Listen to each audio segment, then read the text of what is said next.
Assalamualaikum warahmatullahi wabarakatuh. Alhamdulillah la yazidu fi mulkihi hamdul hamidin wa la yanqusuhu juhudul jahidin. Wassalatu wassalamu ala asyrafil anbiya'i sayyidil mursalin sayyidina wa maulana Muhammadin wa ala alihi wa sahbihi ajma'in, amma ba'du. Para shaimin dan shaimat rahimakumullah, kaum muslimin hafizakumullah. Rasa syukur kita kepada Allah Subhanahu wa taala pada hari ini, pada malam ini masih diberikan nikmat sehat walafiat.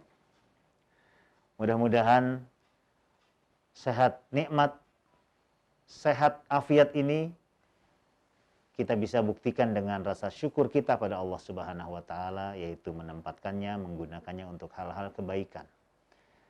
Kebaikan di sisi Allah Subhanahu wa taala, kebaikan untuk semua manusia sesama dalam rangka kita raih kebahagiaan di dunia dan utamanya di akhirat.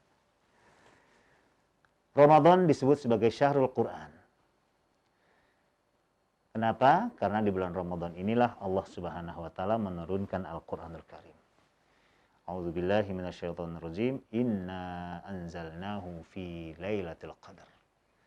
Kami menurunkan Al-Quran secara sekaligus dari arasy Allah Subhanahu wa taala ke langit terendah dengan bumi, yaitu Baitul Izzah,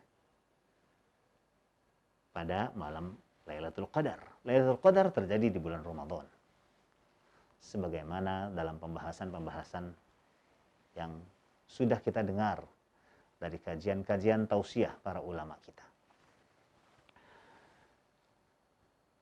Allah Subhanahu wa taala juga menjelaskan dalam Al-Qur'anul Karim di paragraf ayat-ayat puasa, A'udzubillahi minasyaitonirrajim, Syahrul Ramadhanal ladzi unzila fihil Qur'an.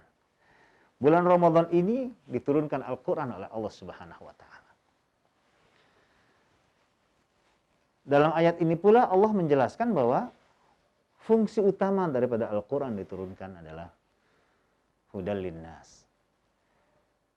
Pertama, sebagai petunjuk, sebagai pedoman, wa bayyinatin minal huda wal furqan, dan juga sebagai pemberi penjelasan-penjelasan, keterangan-keterangan tentang kehidupan, dan sebagai cara Allah dengan diturunkan Al-Quran untuk manusia dapat membedakan mana yang hak dan mana yang batil. Al-Furqan. Untuk itulah interaksi kita dengan Al-Quran sejatinya, seharusnya, sewajarnya, sewajibnya adalah interaksi yang diinginkan oleh Allah Subhanahu wa taala lewat lisan Rasulullah Shallallahu alaihi wasallam. Yang pertama adalah tilawah. Kita harus tilawah, kita harus baca Al-Qur'anul Karim. Kalau kita ingin ilustrasikan sebuah perusahaan besar, perusahaan mobil terbesar misalnya, dia memproduk mobil yang paling canggih, mobil yang paling bagus. Lalu tentunya pabrik ini tidak membiarkan saja orang, pembelinya, konsumennya, membeli tanpa memberikan buku petunjuk. Guidebook. Pasti ada guidebook. Setiap produk yang dikeluarkan oleh pabrik, oleh perusahaan, pasti ada guidebook. Begitulah Allah Subhanahu wa taala menciptakan manusia, menciptakan bumi, menciptakan langit. Allah menjelaskan bagaimana kita harus mengeksplorasi makhluk-makhluk Allah atau ciptaan-ciptaan Allah yang besar-besar ini untuk kemaslahatan manusia. Yang kedua, bagaimana kita berinteraksi dengan Al-Quran adalah proses tazkiyah. Proses pembersihan diri, proses pembersihan hati, pikiran, dan kegiatan-kegiatan kita. Ini yang disebut sebagai tazkiyah. Tazkiyatun nufus. Diawali dengan pembersihan diri dan jiwa kita.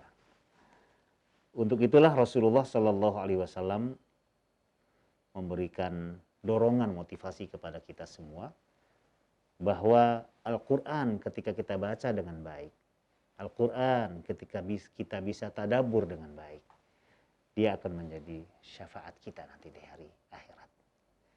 Iqra'ul Quran. Bacalah Al-Quran. Membaca di sini bukan sekedar tilawah. Iqra' artinya bagaimana kita bisa memahami, merenungkan isinya. Fa innahu ya'ti yaumal qiyamati syafi'an li ashabihi. Karena nanti di hari kiamat Al-Quran akan datang kepada kita sebagai syafaat bagi mereka yang membacanya, bagi mereka yang mentadaburinya, bagi mereka yang mengamalkannya. Cara yang ketiga interaksi kita dengan Al-Quran adalah ta'lim. Kita belajar dengan Al-Quran. Al-Quran bukan buku kebudayaan, tapi Al-Quran penuh dengan prinsip-prinsip kebudayaan. Al-Quran bukan kitab kesenian, tetapi Al-Quran penuh dengan nilai-nilai kesenian. Al-Quran bukan buku ilmu pengetahuan, tetapi Al-Quran penuh dengan berbagai bentuk-bentuk pengetahuan. Tidak hanya pengetahuan tentang di darat, tapi juga pengetahuan di laut, pengetahuan di langit, astronomi. Wasyamsu tajri li mustaqarrin laha dzalika taqdirul azizil alim. Bahwa perputaran matahari pada porosnya, kita tidak melihat matahari berputar pada porosnya, tapi Al-Quran sudah memberikan kabar kepada kita 15 abad yang lalu.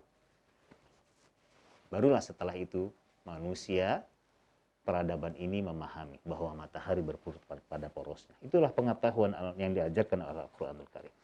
Singkatnya, sekali lagi bahwa Al-Quran harus kita jadikan sebagai guidebook, sebagai buku pedoman kita, sebagai dalil, sebagai petunjuk pembimbing kehidupan kita.